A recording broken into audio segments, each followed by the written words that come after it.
একটা কালো গাড়িতে করে কয়েকশো কোটি টাকা এসেছে ভবানীপুরে ডিস্ট্রিবিউশনের জন্য। চেতলায় এক জায়গায় ডিস্ট্রিবিউশন করেছে।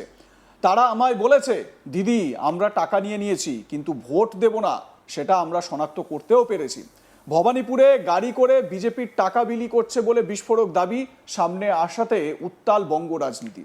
যিনি এই অভিযোগ করেছেন তার দাবি, বিজেপি ভোটের আগে ভবানীপুরে গাড়ি করে টাকা বিলি করছে। রবিবার কালীঘাট মোড়ে জনসভা করেন মমতা ব্যানার্জি, আর সেই জনসভা থেকে বিজেপির বিরুদ্ধে একের পর এক বিস্ফোরক অভিযোগ করেন। এর পাশাপাশি একাধিক ইস্যুতে অভিযোগ তুলে বিজেপির বিরুদ্ধে তীব্র আক্রমণ শানান। তিনি বলেন, ভবানীপুরেও ঢুকিয়েছে, বাস হাতে নাতে ধরেছে। ৭০ নম্বর ওয়ার্ডে ওড়িশার বর্ডার দিয়ে লোক নিয়ে এসেছে। কাল ওড়িশার বর্ডার থেকে আমি বলছি সব অফিসার আমাদের বদলে দিয়েছে। আমার সময় যারা ছিলেন, একটা কালো গাড়িতে করে কয়েকশো কোটি টাকা এসেছে ভবানীপুরে ডিস্ট্রিবিউশনের জন্য। চেতলায় এক জায়গায় ডিস্ট্রিবিউশন করেছে। তারা আমায় বলেছে, দিদি আমরা টাকা নিয়ে নিয়েছি কিন্তু ভোট দেব না, সেটা আমরা শনাক্ত করতেও পেরেছি। ভবানীপুরটা কিন্তু ভবানীপুর, হুঙ্কার ছাড়ছেন মমতা বন্দ্যোপাধ্যায়। শুনুন। ভবানীপুরেও ঢুকিয়েছে, বাস হাতে নাতে ধরেছে। ৭০ নম্বর ওয়ার্ডে উড়িষ্যার বর্ডার দিয়ে লোক নিয়ে এসছে। কালকে উড়িষ্যার বর্ডার থেকে আমি বলছি সব অফিসার আমাদের বদলে দিয়েছে। আমার সময় যারা ছিল, একটা কালো স্করপিও গাড়িতে করে কয়েকশো কোটি টাকা এসছে ভবানীপুরে ডিস্ট্রিবিউশন করবার জন্য। এবং চেতলায় একটা জায়গায় ডিস্ট্রিবিউশন করেছে। তারা আমায় বলেছে, दीदी हमने टाका ले लिया लेकिन वोट नहीं देंगे।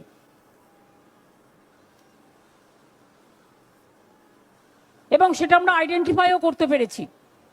শুনুন, ভবানীপুরটা কিন্তু ভবানীপুর, কলকাতার ভোট আর তোমার লুট করে নন্দীগ্রামে ভোট করেছিলে দুটো আলাদা।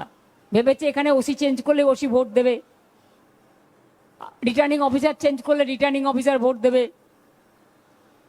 বন্দুক নিয়ে গটগট করে আসলেই বন্দুকওয়ালারা ভোট দেবে। আমরা সব আঙুল চুষবো, মারপিট করবো না, কারণ মারপিট করলে ওদের লাভ।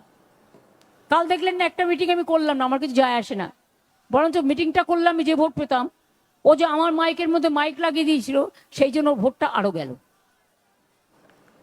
ক্ষতিটা নিজেদের করলো। ইভিএম নিয়ে সতর্কবার্তা দিয়ে মমতা বলেন, ইভিএম আমাদের এসব দিকে খারাপ করার চেষ্টা করবে। ইভিএম খারাপ হয়ে গেলে সেই মেশিনে ভোট হবে না। তৃণমূলের জায়গাগুলো দেখে দেখে খারাপ মেশিন দেয় লোককে হেনস্থা করার জন্য, যাতে মানুষকে আবার ঘুরে এসে ভোটটা দিতে হয়। ভোটটা তো দিতেই হবে, তার কারণ এসআইআরে দেখেছেন তো কিভাবে নাম কেটেছে, কত লাইনে দাঁড় করিয়েছে। এরপরে দাঁড়ালে এনআরসি করে আপনার নাম বাদ দেবে। আমি থাকতে এসব করতে দেব না। কিন্তু আপনাদের ভোটার লিস্ট, বিএলও আপনাকে যে স্লিপ দিয়েছে সেই স্লিপটার একটা করে জেরক্স কপি রেখে দেবেন। বুঝলেন কি বললাম? ফর ফিউচার যার যা ভোটার স্লিপ দেবে, বিএলও যেটা দিয়েছে গভর্নমেন্ট থেকে তার একটা করে কপি ভোট দিতে যাওয়ার আগে রেখে দেবেন। কি বলেছেন মমতা ব্যানার্জি, শুনুন। তার থেকে মনে রাখতে হবে, যতক্ষণ কম্পিউটারে লোড করে রেকর্ড না করছে ততক্ষণ ছাড়া যাবে না। তাতে 2 ঘন্টার জায়গায় 10 ঘন্টা লাগবে।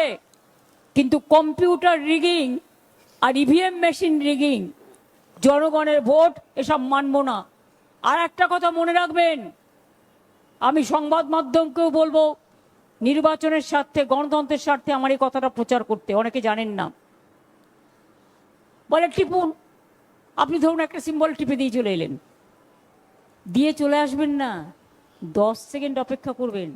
ওটা কিন্তু ধরা আছে টাইম। আপনি দেখবেন ভিভিপ্যাটে আপনি যাকে ভোট দিলেন ভোটটা সেখানে পড়লো কিনা। কিছু বুঝতে পেরেছেন? কালকে একটা ভিডিও পেয়েছি, দেখলাম একটা পার্টিকে ভোট দিচ্ছে আর একটা পার্টিতে ভোট চলে যাচ্ছে।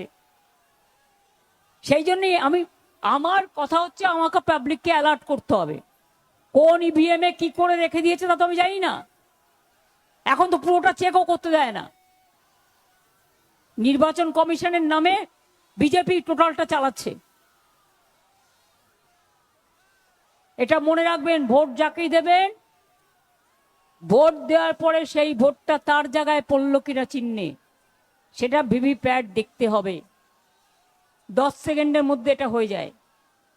তাড়াহুড়ো করতে গিয়ে এই ভুলটা করবেন না। তাহলে আপনার ভোটটা অন্য জায়গাতেও চলে যেতে পারে। আর এজেন্টদেরও নজর রাখতে হবে। লোকালি যারা ভোট দিতে যান তারাও যখন ভোট দেবেন একটু দেখে নেবেন। এটা হতে পারে 200-তে হলো না, 200-র পর থেকে হতে শুরু করলো। কাজেই দলে দলে যখন ভোটাররা যাবেন সবাইকেই দেখতে হবে আপ টু লাস্ট মোমেন্ট। আর ইভিএম মেশিন আমাদের সব দিকে খারাপ করার চেষ্টা করবে। ইভিএম মেশিন খারাপ হয়ে গেলে সেই মেশিনে ভোট হবে না। তৃণমূলের জায়গাগুলো দেখে দেখে খারাপ মেশিন দেয় লোককে হ্যারাস করার জন্য, যাতে মানুষকে আবার ঘুরে এসে ভোটটা দিতে হয়। ভোটটা তো দিতেই হবে, তার কারণ হচ্ছে নাহলে এসআইআরে দেখেছেন তো কিভাবে নাম কেটেছে, কত লাইনে দাঁড় করিয়েছেন। এরপর জানালে এনআরসি করবে করে আপনার নাম্বার দেবে। আমি তাকে এসব করতে দেবো না, কিন্তু আপনাদের ভোটার লিস্ট যেটা বিএলও যেটা আপনাকে স্লিপ দিয়েছে সেই স্লিপটার একটা করে জেরক্স কপি রেখে দেবেন। বুঝলেন কি বললাম? ফর ফিউচার যার যার ভোটার স্লিপ দেবে বিএলও যেটা দিয়েছে গভর্নমেন্ট থেকে, তার একটা করে কপি ভোট দিতে যাওয়ার আগে রেখে দেবেন,